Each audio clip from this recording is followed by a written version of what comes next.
Hi guys! Kagabi pa itong video na to. Ngayon lang natin upload dahil late na tayo nakauwi kagabi. So dumaan nga kami sa Dunkin Donut para bilan si mama ng kanyang tuna sandwich. Itong Dunkin Donut na ito ay medyo bago pa lang and medyo matagal na rin. Kaya nga siguro nag-a-adjust pa sila hanggang ngayon kasi medyo mabagal pa yung services nila. Pero okay lang naman. Pero yung kasunod namin sa likod namin umalis na kasi nga siguro ang tagal namin. And isa pa, napaka-limited lang ng mga donuts na available dito sa branch na ito. Hindi kagaya dun sa main branch sa bayan na almost lahat ng donut available dito. Sobrang limited lang kaya wala ka masyadong choices.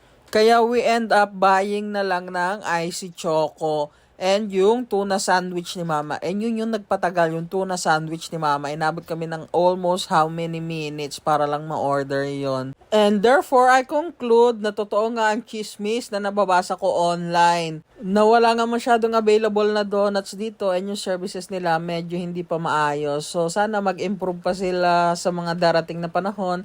And at last, nakuha na nga natin yung ating in-order na 2 icy choco and tuna sandwich. And dahil sana gusto ko rin bilhan si mama ng prutas, yung sugar kiat na orange, dumaan pa kaming fruit stand pero unfortunately walang available kaya umuwi na lang kami. Yun lang guys, thank you for watching and see you on my next one.